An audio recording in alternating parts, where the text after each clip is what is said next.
There is a moment, quiet, intimate, almost inconvenient, when the architecture of perception begins to strain. Not with visions, not with voices, but with pressure, a subtle compression between the brows, a weight behind the eyes, a sensation so common it is dismissed, yet so specific it refuses to be ignored. Most are told it is stress, tension, imagination. This explanation is convenient. It is also incomplete, because throughout esoteric history, this precise sensation has marked the same threshold, the awakening of the organ that governs how reality is rendered. This is not a discussion of mysticism as metaphor, nor biology as belief. In this treatise, we will examine the pineal complex as it was once understood, not merely as a gland, but as a regulatory interface between consciousness and cosmos. We will trace why this pressure appears across cultures and initiatory traditions, how perception itself is architected neurologically and symbolically, and why the resurrection of sight was never about seeing more, but seeing correctly. This is not about awakening powers. It is about reclaiming orientation. The sensation between the brows is not an anomaly. It is a signal, a feedback response from a perceptual system long held in suspension. We begin not with doctrine but with experience. Across seekers, meditators, trauma survivors, and contemplatives alike, a consistent report emerges. Pressure, pulsing, warmth, or a feeling of internal focus behind the forehead. This sensation does not behave like pain. It has no clear injury, no visible cause, and no linear progression. It arises most often during stillness, introspection, or cognitive interruption, moments when habitual perception loosens its grip.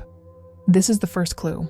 To label this sensation as a headache or neurological noise is to apply a medical vocabulary to a symbolic event. In esoteric physiology, the region between the brows was never neutral terrain.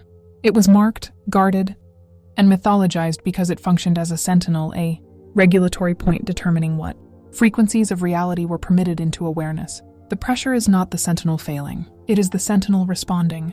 Historically, sovereignty did not mean control over others. It meant self-orientation. The pineal complex was regarded as the seat of internal navigation, the arbiter between instinct and insight, the organ through which perception aligned with order rather than impulse. Its dormancy was not accidental.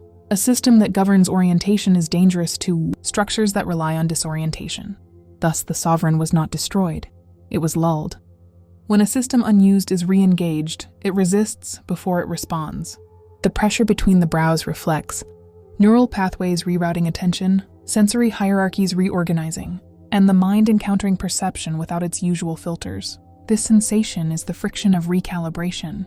You are not gaining a new sense. You are losing a distortion. A sentinel does not act. It observes. The pineal's ancient role was not to generate imagery, but to regulate signal to noise, discern pattern from chaos, and stabilize awareness at a higher resolution. Its awakening does not announce itself with spectacle. It announces itself with pressure, because orientation requires tension before alignment. What most mistake for activation is merely the first, resistance of a system returning to authority. Before sight can be expanded, it must be re-educated. And before the architect of sight can rebuild perception, we must understand who dismantled it and why. The knowledge of higher perception was never lost.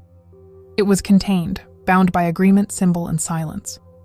Across civilizations separated by oceans and millennia, the same implication appears.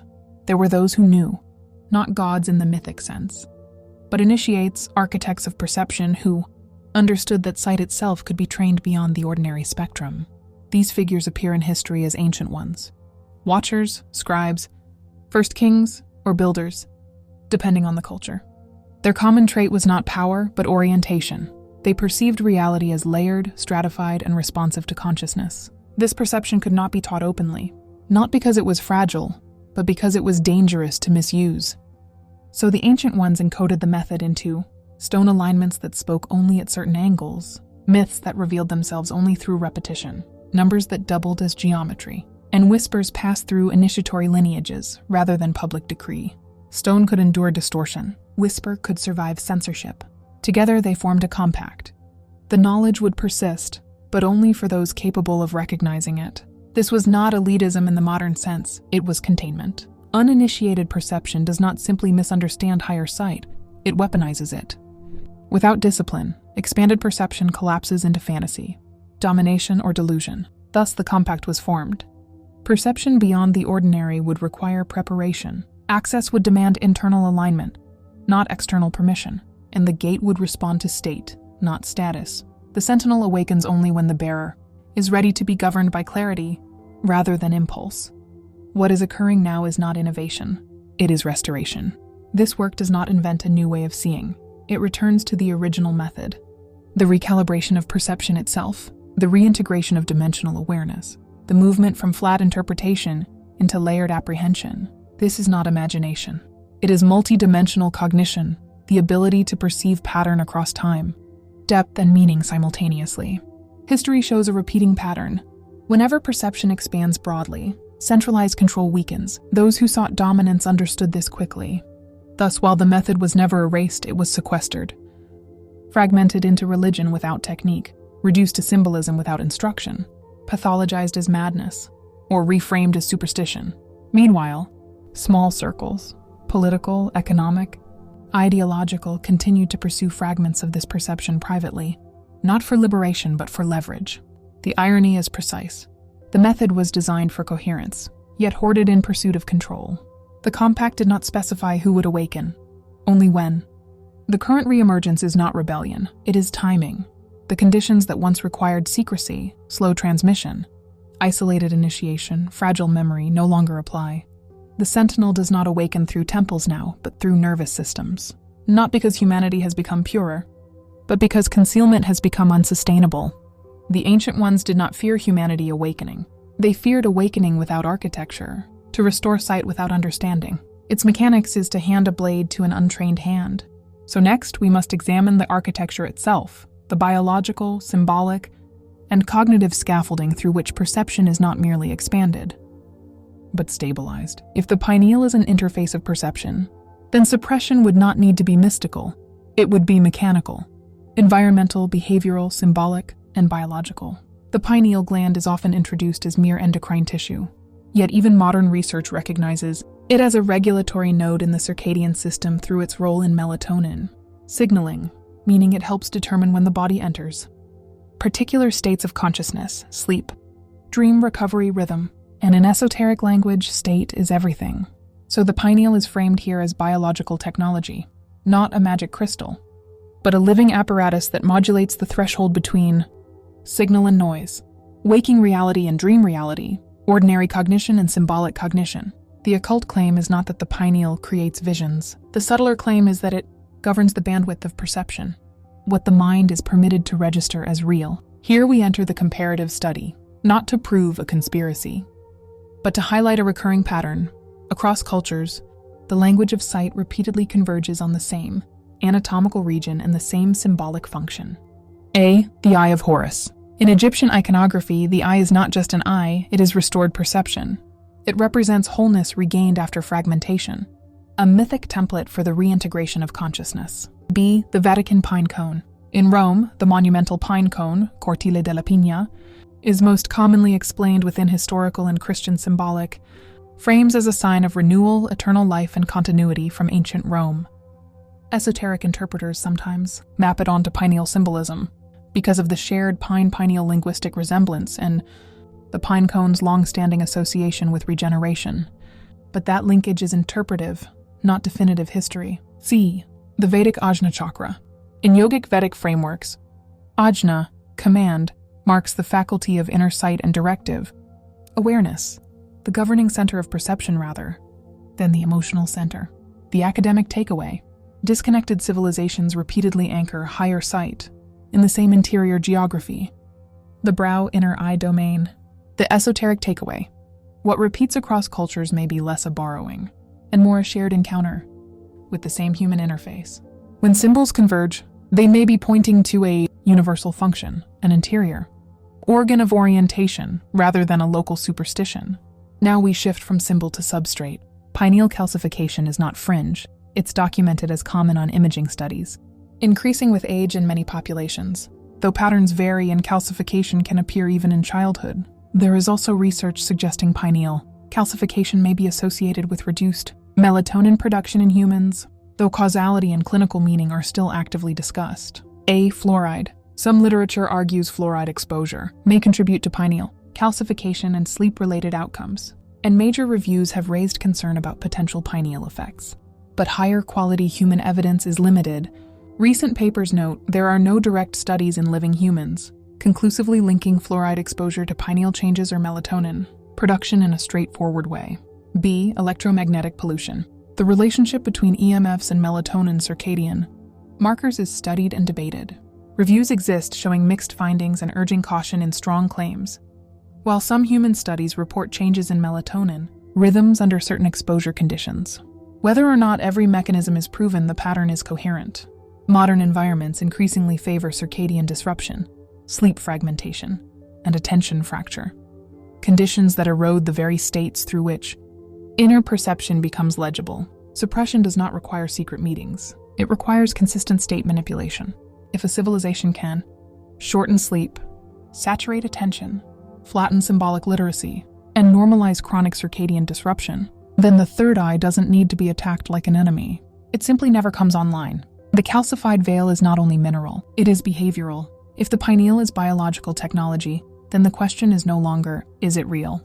The question becomes, what inputs does this technology require to function? And what inputs have we been trained to live on instead? Next, we move from suppression to restoration, the protocols, the disciplines. The original method, not as superstition, but as engineering for consciousness. Initiation is not a belief. It is a state change, a controlled transition from ordinary perception into heightened coherence. This ritual is framed as a triune key: breath, timing, plus sound, vibration, plus pressure, focused or closure. 1. The 639 protocol. The proclamation 639 is not presented as magic math, but as rhythmic architecture, a cadence that trains the nervous system into order. 6 establishes momentum and stability, an entering phase. 3 creates suspension, a liminal phase. 9 completes expansion, a resolving phase. In academic terms, you're building attention coherence, a predictable, repeatable cycle that makes perception measurable and reproducible rather than random. Esoteric translation. You are not summoning power. You are teaching the mind how to hold a signal without distortion. 2. Breath is the steering mechanism. Inhale, 6 counts, directing energy to the frontal lobe. Inhale as ascending current into the seat of command. A long, controlled inhale increases attentional grip and recruits executive focus. Draw the breath slowly, like pulling a thread of light upward, until the forehead becomes a chamber, not a wall. Forehead becomes warm, spacious, awake. Hold, 3 counts, visualizing the indigo pulse. This is the threshold. The hold is the gate, where the signal stabilizes. Brief retention heightens interoceptive awareness, the felt sense of the body, increasing salience at the brow point. The visualization. See an indigo point between the brows. Not a fantasy scene, just a concentrated pulse. Let it throb gently like a lighthouse behind the face. 3 counts is the seal, long enough to imprint, short enough to stay sober. Exhale, 9 counts. Expanding concentric waves of awareness. Exhale is radiation. The field expands outward. Long exhales tend to shift the body toward parasympathetic dominance, calm. Integration, which supports subtle perception. Visualization. Exhale as rings moving outward from the brow point. First ring, skull and face. Second ring, chest and spine. Third ring, the room, then beyond. You are teaching awareness to stop clinging to the skull and start behaving like a field. 3. The acoustic key. Aum is not a word, but a vibratory key, an ancient acoustic map of creation. AUM equals emergence. Sustainment, dissolution. Vocal toning creates sustained exhalation plus resonance plus attention and convergence, a real, repeatable state shift. Instead of claiming it dissolves hardened tissue, frame it as dissolving tension, softening habitual contraction, disrupting the rigidity of attention, potentially influencing perceived density in the brow region through resonance and relaxation. How to deliver AM. It begins low in the belly chest. U rises through throat and palate. M seals at the lips and skull, a humming finish. You are not forcing the organ open. You are tuning the instrument until it remembers its range. 4. The triangulation. Applying firm pressure to the center point to complete the circuit. This is your closure mechanism. Focus becomes physical. The triangle is the ancient stabilizer. 3 points create a plane. A plane becomes a doorway. Tactile pressure gives the brain a concrete attentional anchor. Somatic focusing, reducing mental drift and intensifying signal. How to stage it? Safe plus vivid. Use 2 fingers or knuckle to apply firm, but not painful pressure to the brow center. The point is precision, not force. Pressure is applied at the end of the exhale, completion moment. Pressure is the signature. It tells the nervous system, this is not imagination, this is a location. 5. Full ritual sequence. Sit upright, chin slightly tucked, tongue relaxed. Inhale 6. Attention rises to the brow. Hold 3. Indigo pulse stabilizes. Exhale 9. Concentric awareness expands outward. On the tail end of the exhale, chant AUM, one sustained tone. Finish with triangulation pressure at the brow point for 3 seconds. Rest in silence for 30-60 seconds and observe. No chasing. This practice is a discipline of perception, not a substitute for medical care. If you feel pain, dizziness, or distress, stop. Initiation is not violence. The ritual does not create sight. It clears interference, like cleaning a lens. So the next question becomes unavoidable. What happens when the lens clears? What shifts in dreams, synchronicities, intuition, and perception? And how do we stabilize that awakening so it becomes wisdom, not noise? When the perceptual system begins to recalibrate, it often announces itself through edge effects, visual anomalies, pattern sensitivity, and a sudden increase in meaningful coincidence. In esoteric terms, the veil thins. In academic terms, attention, prediction, and sensory, weighting change, and reality feels louder because you're registering more of it. 1. Neurological rewiring. The visual phenomena as perceptual bandwidth, not superstition. What the initiate may notice: faint geometric lattices behind closed eyes, peripheral flashes or brief spark-like flickers, heightened sensitivity to light, contrast, and motion. Pattern recognition intensifying, faces and textures, symmetry and randomness. The inner screen becomes active again. When the brain's attentional filters and sensory gain shift, perception can feel newly amplified. The nervous system becomes more sensitive to subtle stimuli and internal signal. Not every visual effect is spiritual. Some are physiological. The key distinction is whether the experience is gentle, transient and integrated, versus distressing, disruptive or escalating. Bandwidth is not fantasy. It's a wider intake of signal. What was once ignored now arrives. 2. The 48-hour threshold. Accelerated synchronicities and intuitive hits.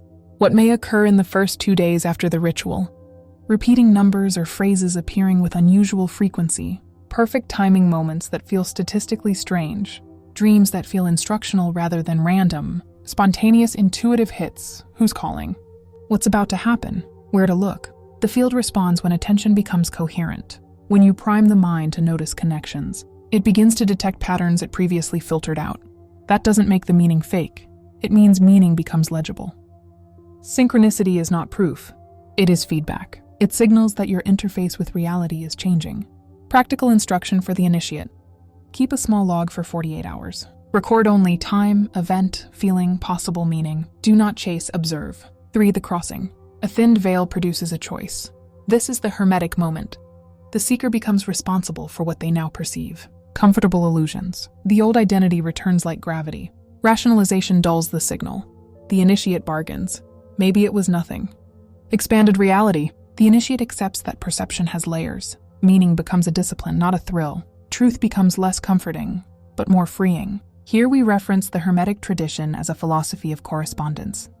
As within, so without. Not as a slogan, but as a warning that expanded sight collapses if the inner world remains ungoverned. The veil thins, but it does not decide for you. The initiate must choose the anesthesia of the familiar or the responsibility of the real. The greatest danger is not that you'll see too much, it's that you'll interpret too quickly. So next we establish the rules of discernment. How to separate signal from noise, guidance from projection, and awakening from instability. So the expanded reality becomes wisdom, not overwhelm. When sight returns, it does not merely observe reality, it begins to participate in it. But the treatise must stay precise. What follows is presented as esoteric phenomenology, a map of reported inner experience and initiatory doctrine, not laboratory-certified physics. Dominion here does not mean domination over others. It means governance of perception, the ability to hold a clear signal, without distortion, projection, or obsession. 1. The astral landscape, perceiving the first layer beyond matter. This is the first territory many initiates report after the veil thins. Not another world, but the subtle overlay of this one. What it can look like, as descriptions, not guarantees. Auric atmospheres, a faint halo-like presence around living beings. Emotional imprints, rooms feeling charged, heavy, clean, or haunted by residue thought forms. Persistent mental images that behave like entities of attention, fed by focus, weakened by disinterest. The astral is the domain where psyche becomes environment, where emotion, intention, and memory leave trace. A seer is not someone who sees more, it is someone who interprets less until the pattern proves itself. Dominion begins with restraint. 2. The Akasha, the cosmic memory field as initiatory doctrine. The Akasha in esoteric systems is framed as a substrate, a non-local archive where events, symbols, and probabilities can be read beyond ordinary time. A metaphysical model shared across multiple traditions, with different names, accessed through altered states where linear time loosens, producing downloads, sudden knowing, dream instruction, and symbolic sequences. The pineal fits in here with logic, not as a magical antenna, but as the state regulator that permits access.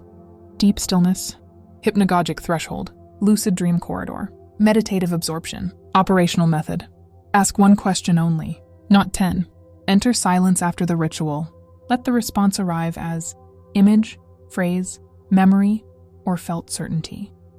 Record it without immediately acting on it. Akashic access is not omniscience. It is the retrieval of pattern, a higher order context that the waking mind usually cannot hold. 3. The quantum transmitter. The eye as projector, coherent thought forms. The eye is not only a receiver, it is a transmitter. When thought becomes coherent, emotionally charged, symbolically precise, and consistently held, it behaves like a formed entity, a thought form. Traditions claim these thought forms influence choices you notice, alter what you resonate with, and shape the probability stream you keep stepping into.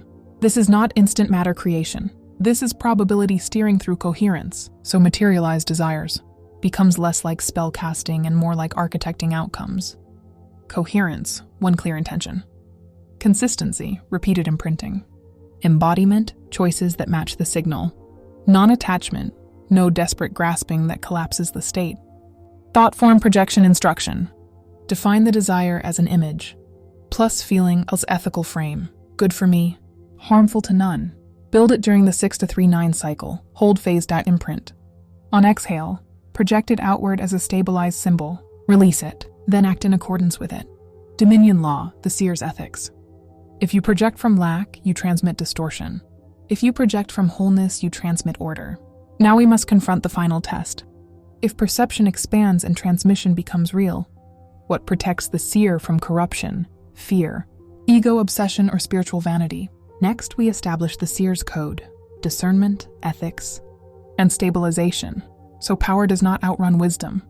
Awakening is not the finish line, it is the opening of a longer discipline.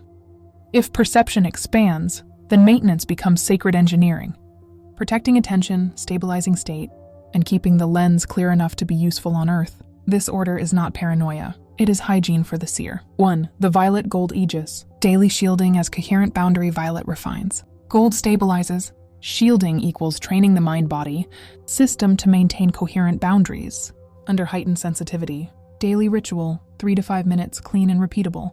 Stand or sit upright, one hand on heart, one at brow. Inhale slowly and imagine violet light, descending like a cleansing mist through the crown and brow. Exhale and imagine gold light forming a thin, luminous shell around your body, close, not theatrical. Speak a short proclamation. Choose one consistent line. Only what is aligned with clarity may enter. Only what serves life may remain. A shield is not a wall, it is a filter, so you can remain open without being porous. 2. Purification of the lens. Next, the dietary and environmental alchemy. A. Sunlight. Sunlight recalibrates the inner clock of the temple. Morning light anchors circadian rhythm and supports sleep quality, the state in which inner perception becomes coherent. Protocol. 5-15 minutes of outdoor morning light most days. No need to stare at the sun, just daylight exposure. B. Boron, as support, not miracle. Boron is a dietary mineral found in foods, prunes, raisins, nuts, avocados. People use it for mineral metabolism. Some use boron-rich foods and mineral support as part of a broader detox and mineral balance. Approach, less as a guaranteed decalcifier, more as a discipline of bodily clarity. C. Environmental discipline. The expanded state makes modern chaos louder, so protection includes reducing late-night screens, Sleep fragmentation, constant notification stimulation, chronic stress cycles. If you keep the nervous system in alarm, the lens will fog no matter what rituals you perform. D. Specific frequencies, 936-963 Hz, tones that restore the temple's geometry. Consistent sound can stabilize attention, regulate breathing pace, and deepen absorption. Practical. Use these tones for 5-10 minutes after the 639 ritual. Keep volume low. Treat the frequency as a metronome for stillness, not a magic solvent. 3. The eternal observer. The goal is cosmic awareness plus earthly effectiveness, walking between worlds, holding expanded awareness, while acting cleanly in the physical domain.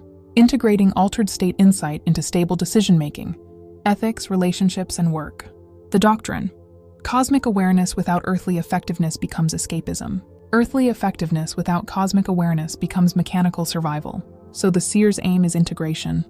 Remain inwardly spacious, outwardly competent, emotionally clean, practically decisive. The proof of resurrection is not visions. It is composure. It is precision. It is a life that moves with meaning, without losing its footing on the ground. Protection keeps the lens clear. Maintenance keeps the signal stable. Now we must ask the final initiatory question.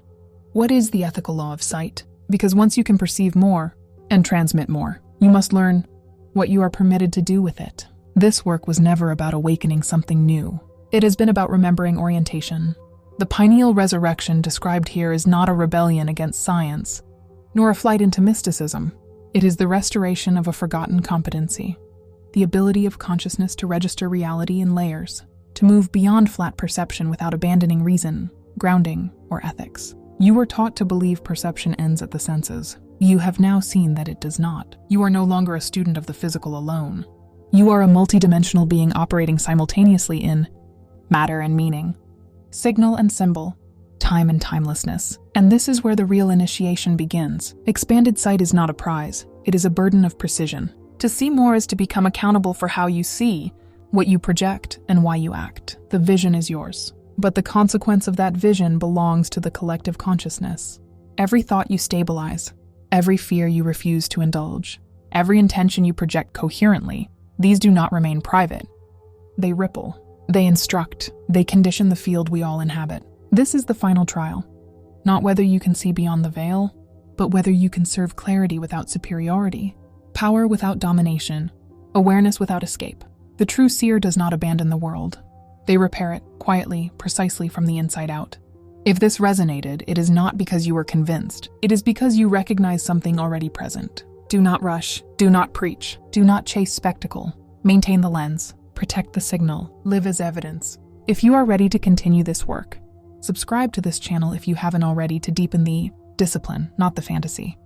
Comment with a single word that describes what you felt most. Pressure, clarity, resistance, or recognition.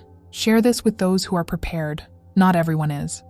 Because the age of unconscious perception is ending, and the architects of sight are being remembered, one disciplined observer at a time.